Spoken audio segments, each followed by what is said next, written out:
따라하시죠. 목욕을 좋아하십니까? 목욕을 좋아하십니까? 코로나19가 와서 제일 아쉬운 것 중에 하나가 몸이 찌푸두둥할 때 사우나를 좀 갔으면 좋겠는데 걱정이 돼서 한 번도 못 가봤어요. 빨리 풀리고 좀 대중탕에 가서 목욕을 좀 할 수 있다면 참 좋겠다, 그런 생각을 해봅니다. 코로나 전에 우리나라의 목욕 문화가 관광 상품이 된 걸 혹시 아세요? 제가 관광 가이드한테 들었는데 이 일본이나 중국 관광객들의 코스 중에 때밀이 코스가 있습니다. 네, 그래서 이제 와가지고 때를 밀고 이 사람들이 때를 안 미는 문화이기 때문에 때를 밀면 막 신기하게 이만큼 나오는 거야. 그걸 꼭꼭 뭉쳐가지고 그래서 그것도 준답니다.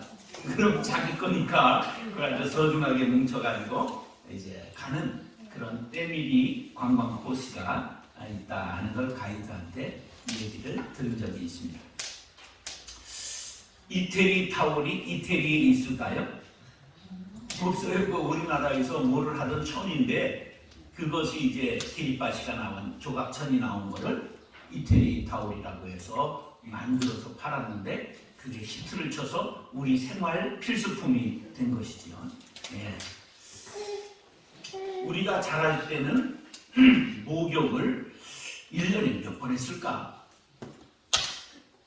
제 기억으로는 명절 때, 명절 전에 큰 다라이에다 물 떠놓고 그냥 어머니가 수세미로 부부 밀어주셨던 그런 기억이 나는데, 우리가 생활이 좋아지면서 목욕이 아주 한국에 그렇게 아주 대중화 되었지요. 그럼 학교에서 혹시 때검사 했던 거 기억나세요? 지금 아랫사람들은 기억을 못하겠지. 우리 때검사 했어요. 손등 내밀어 이래가지고 이제 때가 이국으로 매맞고 그래서 또 막 불려가지고 집에 가서 닦고 다시 검사받고 그랬던 적이 참 아스라이 멀어져가는 우리의 추억입니다. 자, 나라마다 이제 기후에 따라서 이 목욕 문화가 다른데요. 옛날에 우리나라에 터키탕이라고 하는 거 있었던 거 아세요? 이 터키에서 온 건데 우리나라가 퇴폐의 온상이 됐던 그런 건데 이 사람들은 벽돌을 바닥을 달궈가지고 하는 그러한 터키탕이라고 하는 게 있었고요. 그 다음에 핀란드라고 하는 나라는 아주 추운 곳이기 때문에 그것은 이제 이렇게 나무로 지어놓은 목욕탕 안에 들어가서 그 불을 피워놓고 그래서 불에다가 물을 끼얹어서 습도를 조정해가면서 하는 건식 사우나였습니다. 그것이 바로 핀란드식이라고 건식 사우나는 이름을 붙이는 거죠. 목욕 문화가 발달하는 곳에는 일본을 빼놓을 수가 없지요. 일본은 뭐 때문에 그랬을까? 화산이 많았기 때문에 온천이 많았기 때문에 온천 문화, 목욕 문화가 발달했지요.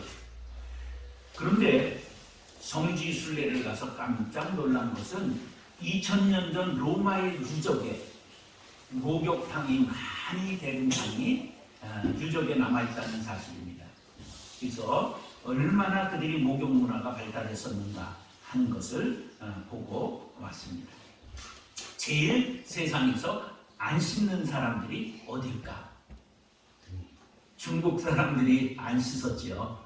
요새는 거기도 생활 수준이 높아지고 사람들이 목욕을 많이 하지만 제가 한 20여 년 전 초기 중국 선교를 다닐 때 보면 도저히 시골에 가서 주방을 통해서 화장실을 갔다 이렇게 오는데 그 주방을 들여다보고 나서는 음식을 먹을 수 없을 정도로 얼마나 더러웠는지 모릅니다.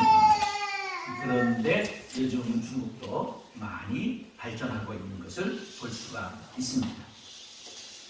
자, 기독교는 물과 깊은 관계가 있는 종교입니다. 물은 생활 속에서 씻어내는 역할을 하지요. 그런데 성경에서는 물을 종교적 상징으로 삼았습니다. 유대인들이 밖에서 활동을 한 후에 집에 돌아올 때는 반드시 뭐를 씻었을까요? 발을 씻었습니다. 이게 정결 예식입니다. 그래서 이렇게 돌 한 마리가 집에 있어서 거기에 물을 채워놓고 그 양반 집에는 귀족들에게는 하인들이 발을 씻어 주었습니다. 왜 그랬을까요? 옛날 도로 포장이 안 됐고 신발이 샌들이었어요. 그렇기 때문에 먼지가 그냥 땀나고 그런 흙이 묻고 더러웠기 때문에 그거를 씻고 방에 들어가야 되는 거죠. 그러면서 세례 요한이 물로 세례를 주기 시작하면서 죄를 씻는 상징적인 것이 바로 물이 된 것입니다. 이것이 기독교 세례식으로 발전하게 되었습니다.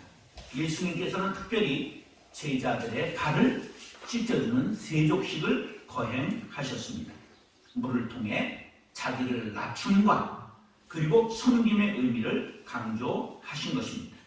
신약 성경에서 물의 의미는 예수 그리스도의 죽음과 죄, 그리고 죄의 용서와 회개, 그리고 영생을 가능케 하는 생명수와 같은 의미로 발전하게 된 것입니다. 그래서 성경에서 물은 단순히 H2O가 아니라 죄 씻음 받은 자와 그렇지 않은 자를 구별하고 정결한 자와 그 부정한 자를 구별하는 기능의 역할을 하게 된 것입니다. 오늘 본문은 성막에 들어갈 때에 두 번째 기구인 번제단에 이어서 물두멍이 나오고 있는데 그 물두멍에 대해서 상고해보고자 합니다. 이 히브리 말로 키요르 그렇게 말하는데 놋으로 만들어 물을 담는 그릇을 우리로 말하면 세수대야인데 그것이 좀 큰 세수대야 같은 거라고 보면 되고 그것을 물두멍이라 그렇게 이름을 불렀습니다. 성막에서 봉사하는 제사장의 수족을 씻기 위한 도구였습니다.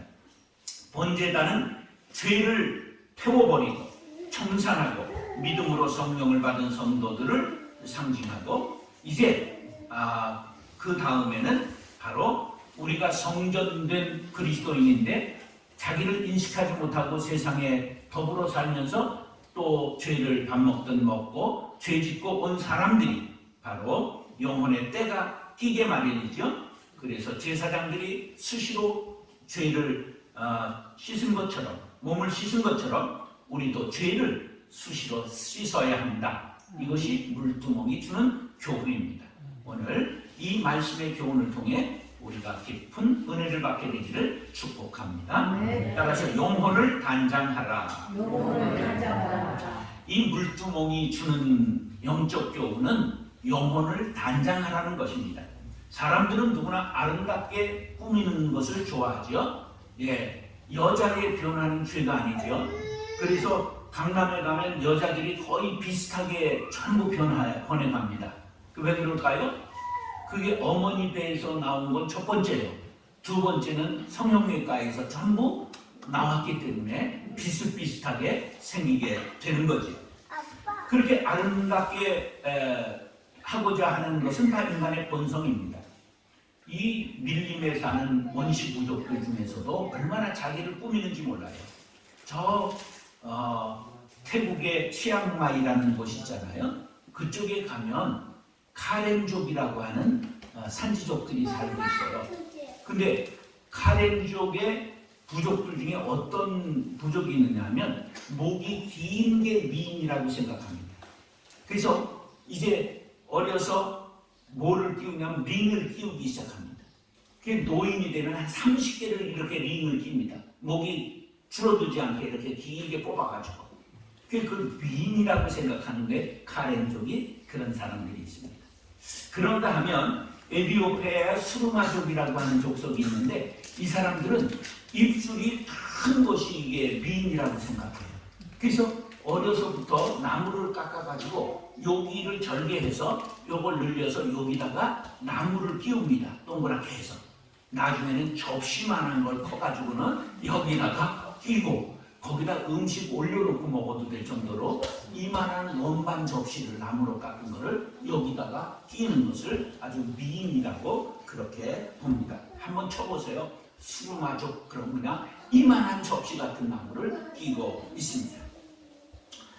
우리 현대도 미인이 되기 위해서 수술하는 걸 보면 이 전체 성형외과 의사한테 물었더니 견적이 전체 한 3천만 원 나옵니다. 여기를 앞트임, 뒤트임 3mm씩 찢습니다. 눈을 크게 하기 위해서.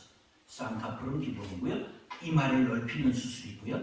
요거를 뒤집어서 요걸 닦습니다. 뼈를. 그리고 이순자 여사가 일본 가서 했다는 턱 깎는 거. 요걸 아래로 뒤집어서 여기를 닦습니다. 그리고 코 세우는 거는 물론이고요. 그 신봉선이라는 그 코미디언 있잖아요. 그 뭐를 할 때 그 신봉선이는 꼭 여기를 감싸니다. 왜냐면 여기 이렇게 세우는 거를 했는데 여기 볼을 맞는 거 축구하는 게 나오더라고 연예인들이 여자들이. 근데 꼭 여기를 이렇게 감쌉니다.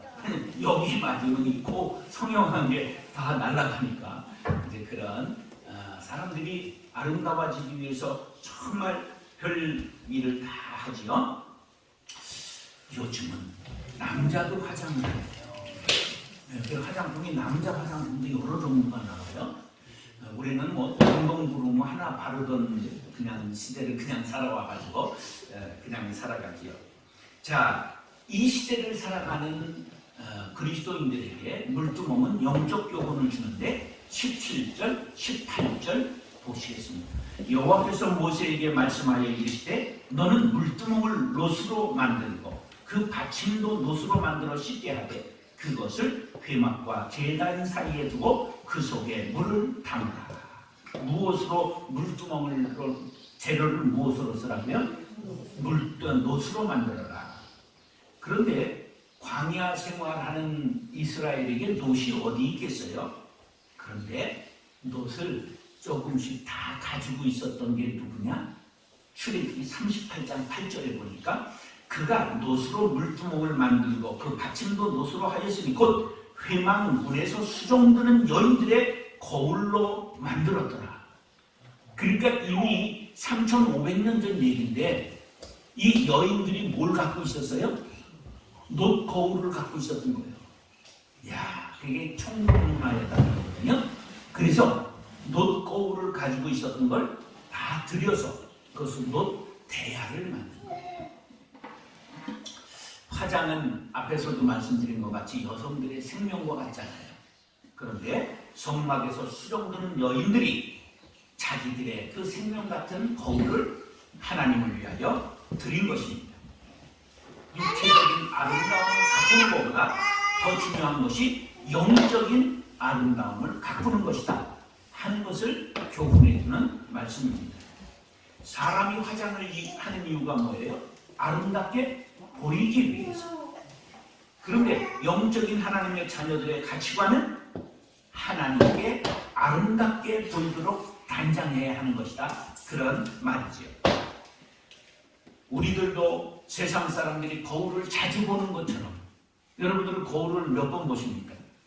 우리는 하루 2번 보는 경우가 거의 없는 것 같아요. 우리 남자들은. 그런데 멋쟁이들은 보면 막 차에서도 거울 꺼내가지고 보고 식사하고 식당에서도 다시 구찌벨리 바르고 립스틱 바르고 그러죠. 그렇게 자주 거울을 보더라고요.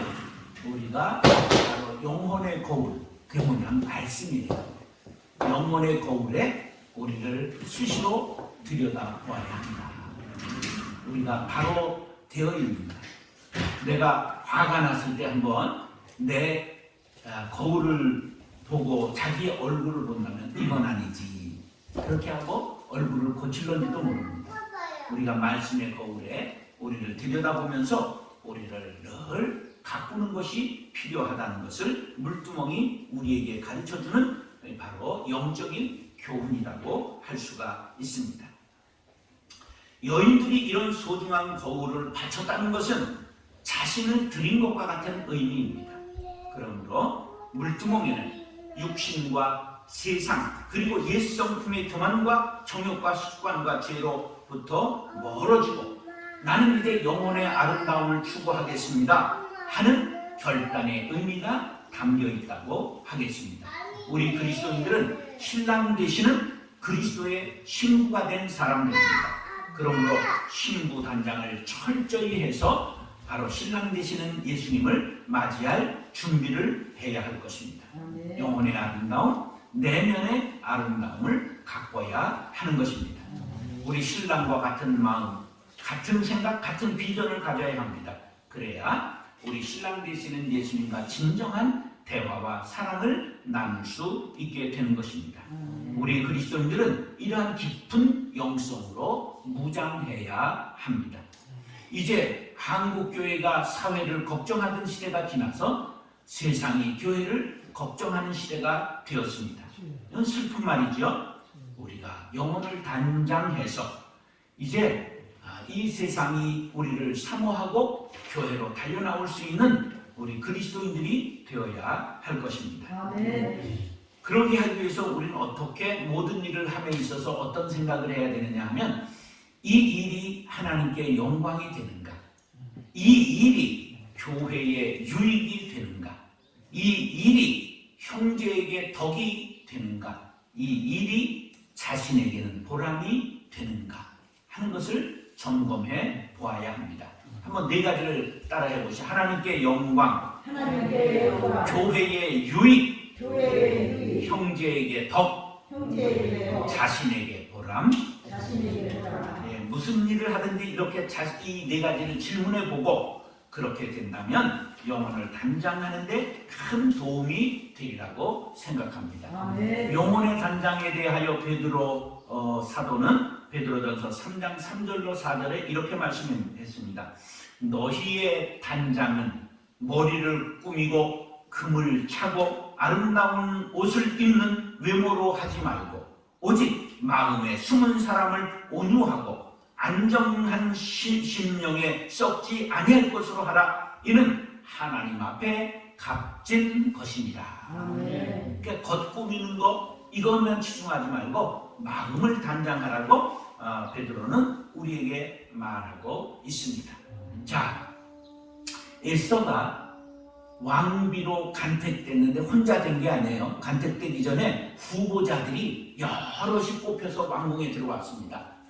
그런데 자그마치 얼마간 준비를 하느냐 하면 모든 향품과 모든 그냥 준비를 딱 하는데 1년 걸린 거예요. 1년을 전부 피부 마사지하고 스킨케어하고 전부 한 다음에 옷을 아름답게 입고 이제 심사를 하는데 에스더가 딱 간택된 겁니다. 1년을 했다고 성경에 나와요. 자, 숨은 사람을 아름답게 할 때 속으로부터 품어나오는 그 영적인 향기가 바로 아하수에로 왕을 감동시켰다. 그렇게 볼 수가 있는 것입니다. 우리 모두가 내면의 아름다움이 겉으로 표출될 수 있도록 속사람을 아름답게 갖추는 성도님들 되시기를 바랍니다. 성막에 물두멍을 만들 때 자신의 녹고울을 바친 여인들의 헌신을 본받아 우리들도 육신의 아름다움을 가꾸는 것이 전부가 아니라 영혼을 단장하여 하나님 앞에 쓰임받기를 원합니다. 결단하는 성도님들 될 수 있기를 예수님의 이름으로 축원합니다. 그래서 정결한 제사장이 되라. 성막들 안에는 신발을 신지 않았습니다. 거룩한 임무를 수행하는 제사장들도 손과 발이 더러워졌습니다. 왜? 성막들은 그냥 흙바닥입니다. 모래바닥입니다. 그런데 신발을 신지 않았어요. 그렇기 때문에 날은 덥고 땀이 흐르면 당연히 발에 때가 끼게 되어 있죠. 그래서 그들은 물두멍에 손과 발을 씻음으로 성소를 들어갈 준비를 했던 것입니다. 그런데 19절에 아론과 그의 아들들이 그 두멍에서 수족을 씻되 그랬어요. 씻되. 근데 아론과 그의 아들들이 뭐죠? 제사장이에요. 제사장들은 그 두멍에서 수족을 씻으라 말했어요. 그러면 성도들이 이렇게 오해할 수 있어요. 목사님만 깨끗하게 하면 돼. 아닙니다. 우리는 다 왕과 같은 뭐죠? 제사장들입니다. 우리가 신약에 와서는 우리 모두가 예수 믿는 사람들은 다 제사장이 된 것입니다. 그러므로 우리가 왕같이 제사장이 된 과정을 한번 살펴볼 필요가 있습니다. 자, 예수님이 십자가에 달리실 때 성전에 뭐가 찢어졌다고 그랬죠? 휘장이 찢어졌어요. 자, 그 내용이 어떻게 되어 있냐면 마태복음 27장 51절인데요. 이에 성소 휘장이 위로부터 아래까지 찢어져 둘이 되고 땅이 진동하며 바위가 터졌다. 그렇게 말씀하고 있어요. 그럼 위에서부터 찢어졌다는 것은 누가 찢었다는 거예요? 하나님이 찢으신 걸 뜻하는 거예요. 그래서 바로 이 휘장은 예수님의 몸을 뜻하고 십자가에 달린 예수님은 하나님이 달리게 하신 것이에요. 그러므로 우리에게는 뭐가 열리게 됐느냐? 새로운 생명길이 열리게 되었다고 히브리서 10장 20절은 이렇게 말합니다. 그 길은 우리를 위하여 휘장 가운데로 열어놓으신 새로운 살 길이요. 휘장은 곧 예수님의 육체입니다. 할렐루야. 예수님의 육체가 찢어질 때 휘장이 찢어졌어요. 그건 뭐냐? 예수님이 찢어진 그 몸을 통하여, 그 피를 통하여 우리가 새로운 살 길이 열려 들어가게 되었어요. 그러면서 그 다음부터는 하나님을 뭐라고 부르게 되었죠?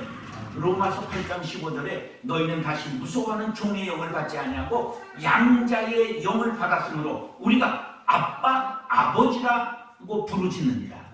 그래서 새로운 살 길로 들어가면서 1년에 한 차례 대속죄일의 7월 10일에 대제사장이 그 피를 잡아서 들어가던 것을 이제는 예수님의 이름이 단번에 속죄제물이 되심으로 아빠, 아버지라 예수님의 이름으로 하나님을 친아버지로 부르는 친백성이 되었다는 것입니다. 이에 대하여 요한계시록 1장 6절은 분명하게 우리에게 말합니다. 그의 아버지 하나님을 위하여 우리를 나라와 제사장으로 삼으신 그에게 영광과 능력이 세세토록 있기를 원하노라. 아멘. 우리가 제사장 되도록 우리를 예수를 통하여 제사장 삼으셨다는 거예요. 그래서 우리가 제사장으로 살아가야 됩니다. 그러기 위해서는 뭐 해야 된다? 깨끗하게 물로 씻어야 된다는 거예요.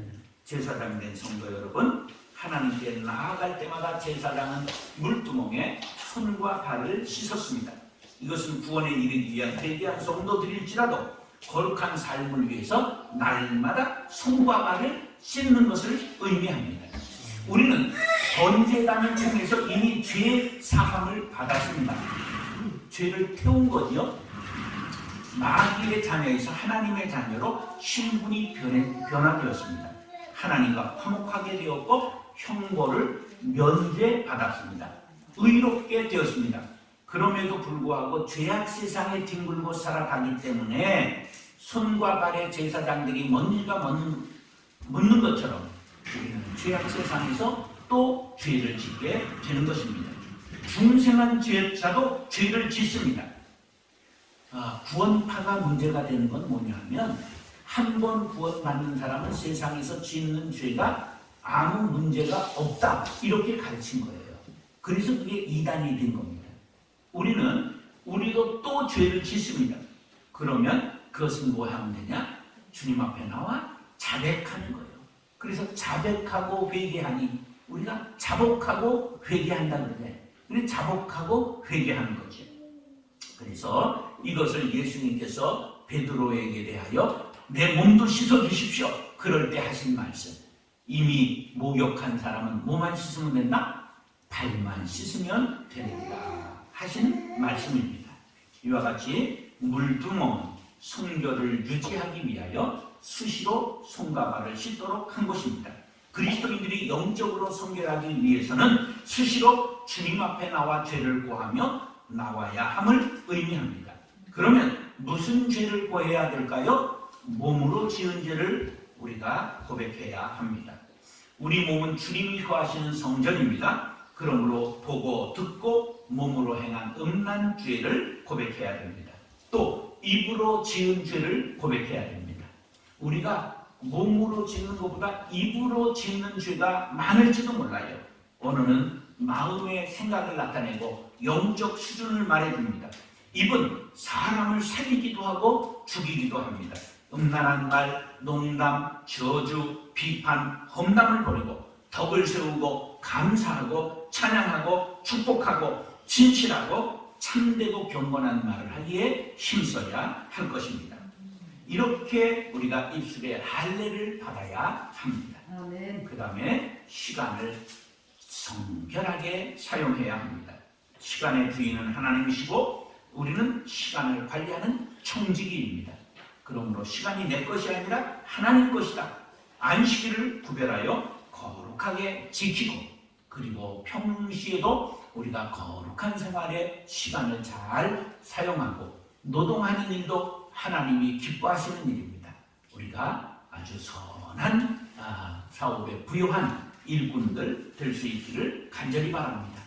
그 다음에 우리가 물질로 죄짓기 싫습니다.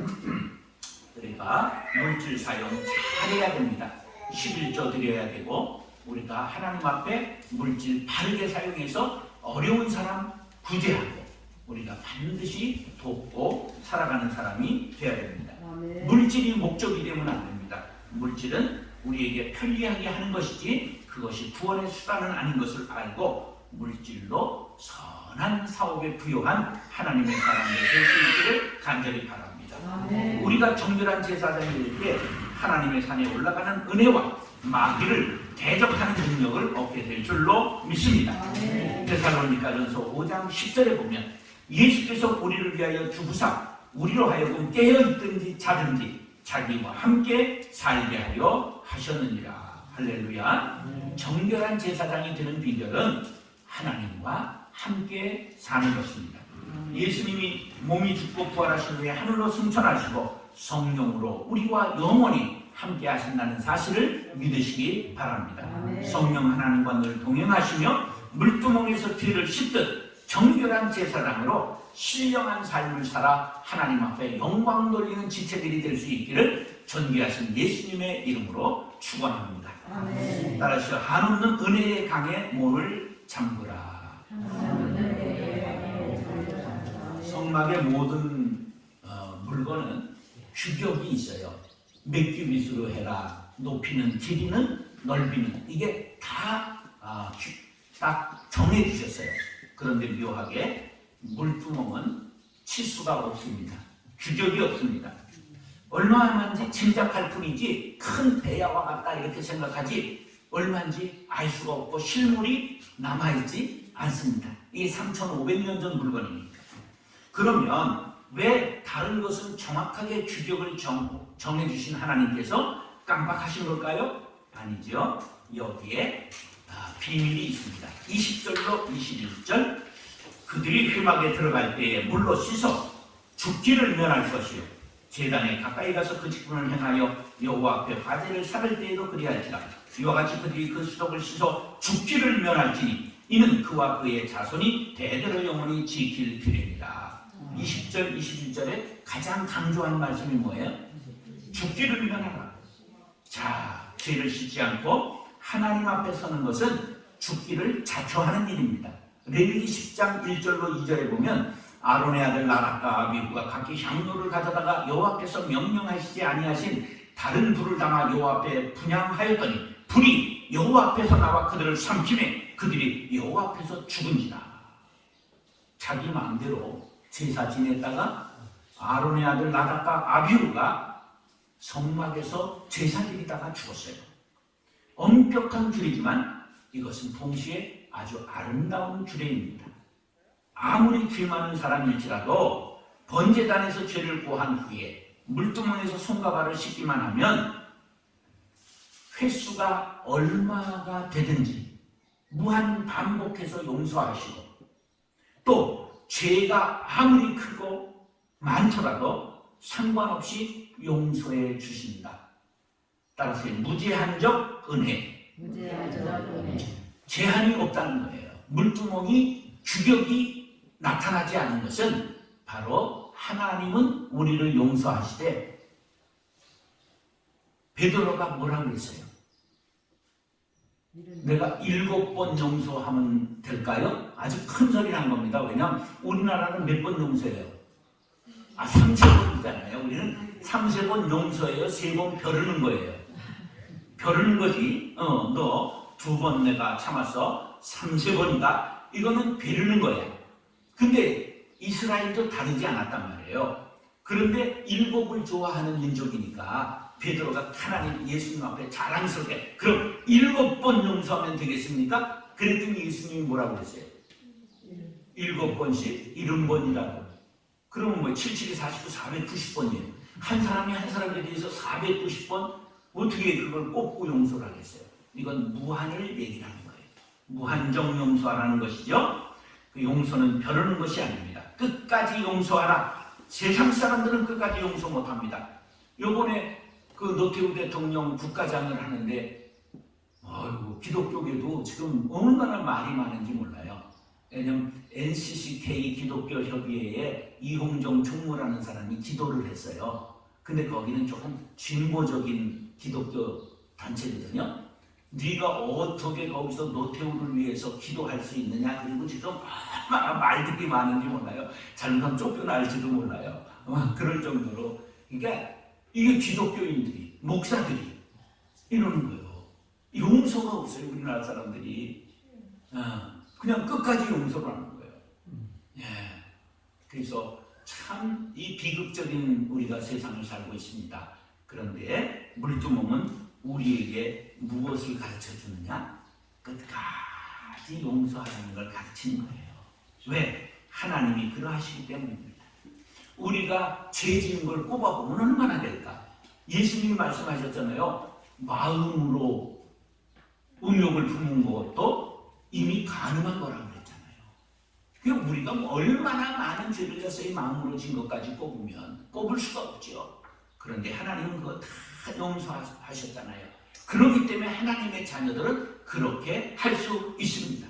왜? 용서를 받았기 때문에, 경험했기 때문이지요.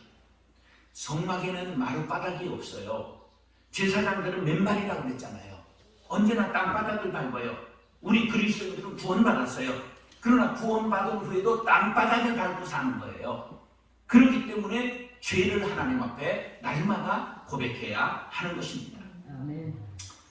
제사장이 하루 몇 차례라도 손과 발을 씻은 것처럼 우리도 수없이 죄짓고 혈기 부리고 낙담하고 욕심 부리고 정욕을 따라 삽니다. 그러다가 말씀의 물두멍에 자신을 비추어 보고 기도의 물두멍에 자신을 비추어 보고 내가 잘못했구나, 죄인이구나 깨닫고 회개하게 되는 것입니다.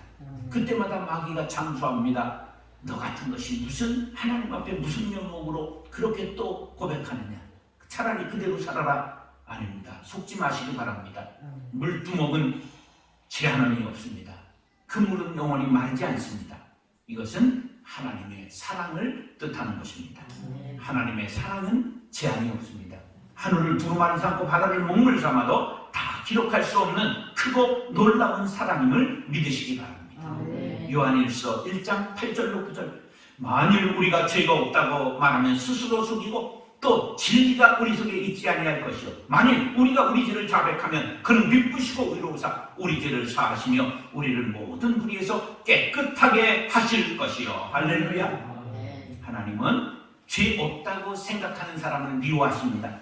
그리고 나는 죄인이라고 고백하는 사람을 가장 사랑하십니다. 세상에는 두 종류의 사람이 있는데 자신을 의인이라고 생각하는 죄인과 자신이 죄인이라고 생각하는 의인이 있습니다. 자신이 죄인이라고 생각하고 하나님께 나오기만 하면 물두멍에서 죄를 씻고 하나님과 만날 수가 있습니다.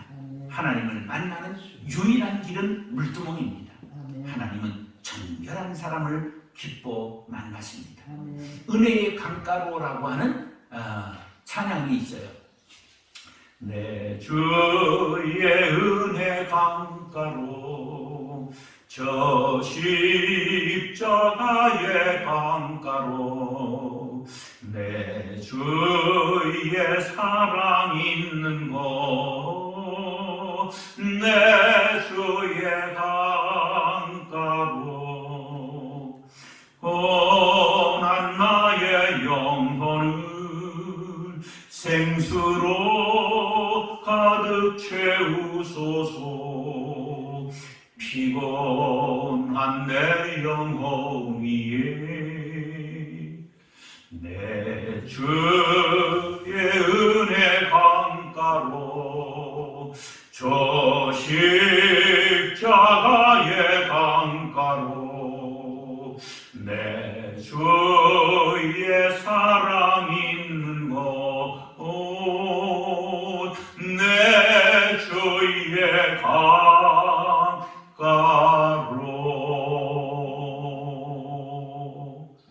사랑하는 형제 자매 여러분, 우리는 죄인입니다. 또 죄를 지을 수밖에 없는 연약한 사람들입니다. 그러나 낙심하지 마십시오. 우리의 은혜의 강가가 되시는 예수님, 그분에게 우리가 나아오기만 하면 우리의 물두멍 되시는 예수님께서 한없이 우리의 대언자가 되시고 변호사가 되셔서 우리의 죄를 변호해 주십니다. 우리의 죄를 씻어 주십니다.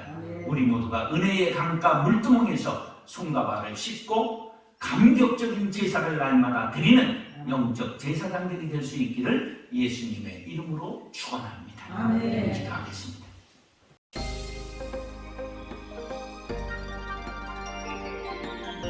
사랑하고 존경하는 형제 자매 여러분, 오늘은 크로스로드 사역에 추가한 복음 앱 운동에 대해서 말씀드리겠습니다. 현대는 스마트폰을 사용하는 시간이 더 많아졌습니다. 이것이 다음 세대들에게는 어떤 영향을 미치고 있는지 언론사에서 보도한 다음 영상들을 보시겠습니다. 미래창조과학부에 따르면 청소년의 스마트폰 사용량은 하루 평균 7.3시간으로 일반 이용자보다 2배가량 높은 것으로 집계되었고, 인터넷 중독률과 비교했을 때도 스마트폰 중독률이 더 높은 것으로 나타났습니다. 이 사용이 과하지 않은 또래에 비해 반응의 정확성이 5분의 1 수준입니다. 청소년들을 위협하는 음란물과 성매매 창구로 변질됐다는데요. 스마트폰으로 음란물을 본 적 있는지 중학생들에게 물어봤습니다. 막대 들어가면 너무 많은데 한 7차 페이지거든요. 어떻게 보셨습니까? 다음 세대에게 미치는 스마트폰의 문제들이 심각하지 않습니까? 한국 가상현실과 증강현실, 인공지능을 기반으로 하여 더욱 더 세상적, 정욕적, 마귀적, 비성경적 콘텐츠를 양산할 것이며 영혼을 파괴시킬 것입니다. 이에 크리스천 자녀들을 보호하는 대안은 무엇일까요? 모든 문제의 답은 성경으로 돌아가는 것입니다. 이 문제 역시 성경적 복음 앱을 개발 보급하여 영적, 지적, 정서적으로 피폐시키는 악성 앱을 대체하는 것입니다. 성경으로 놀게 하는 것이지요. 이 일이야말로 다음 세대를 향한 모든 성도들의 시대적 사명입니다. 크로스로드 복음 앱 운동에서는 다음과 같이 이 사명을 감당하고자 합니다. 첫째, 이미 개발되어 있는 복음 앱을 선별하여 다음 바구니에 담아 추천하고 있습니다. 다음 바구니에는 성경, 찬송, 묵상연구, CCM, 어린이, 미디어, 교회 자료 등의 카테고리로 분류하여 신앙생활에 유익한 50여 종의 복음 앱이 담겨 있습니다. 둘째, 성경적 복음 앱을 개발 보급합니다. 첫째, 라크마 365입니다. 매일 성경 한 절씩을 한글, 영어, 일본어, 중국어로 암송할 수 있도록 텍스트와 음원이 탑재되었습니다. 두 번째, 성경 목록 게임. 성경 66권의 목록을 노래와 함께 게임으로 암송할 수 있는 앱으로 한글, 영어, 일본어, 중국어, 몽골어 5개국어로 만들었습니다. 팔복이 세 번째입니다. 마태복음 5장의 팔복을 음성으로 들으며 팔복을 연상할 수 있는 아이콘 16개를 연결하여 암송할 수 있도록 만든 게임입니다. 네 번째, 카르포스입니다. 성령의 9가지 열매를 아이콘으로 표현하고 같은 아이콘을 다양하게 연결하면서 음원을 들으면 저절로 성령의 9가지 열매가 암송되는 게임입니다. 다섯 번째, 성경 엄지족입니다. 여섯 번째, 성경 멸류관 게임입니다. 일곱 번째, 성경 십자말 게임입니다. 개발된 복음 앱은 교회에서, 수련회에서, 각종 행사에서 다음 세대뿐만 아니라 모든 성도들을 대상으로 활용하면 스마트폰을 은혜의 도구로 만드는 디딤돌이 될 것입니다. 성경에는 영적, 지적, 정서적으로 유익한 복음 앱을 만들 수 있는 소스들이 무궁무진합니다. 넷째, 크로스로드 복음 앱은 가능한 모든 선교지 버전으로 만들어 세계 선교에 기여할 계획입니다. 넷째, 다음 세대가 4차 산업혁명 시대의 주인공이 될 수 있도록 교육 프로그램을 운영합니다. 다섯째, 크로스로드에서는 미디어 중독 예방과 치유를 위한 프로그램을 운영합니다. 복음앱 운동 사역은 시대적으로 아무리 강조해도 지나치지 않는 사역이지만 모든 성도가 운동에 참여하지 않으면 아무 소용이 없습니다. 복음앱 운동에서 개발된 모든 앱에는 카톡, 페이북, 트윗 등 SNS로 주위에 알릴 수 있는 공유 기능이 있습니다. 주변의 성도들에게 많이 알려서 모두가 스마트폰을 은혜의 도구로 사용할 수 있게 합시다. 또한 성도 여러분의 기도와 성원은 감사, 감격, 감동의 감바구니가 감탄이 절로 나오는 바구니로 만들어져 가게 될 것입니다. 그래서 다음 세대를 비롯하여 성도들의 신앙을 파괴하려는 사탄의 괴계를 무너뜨리고 반드시 스마트폰을 은혜의 도구로 만들겠습니다. 우리 모두가 한 마음으로 참여합시다.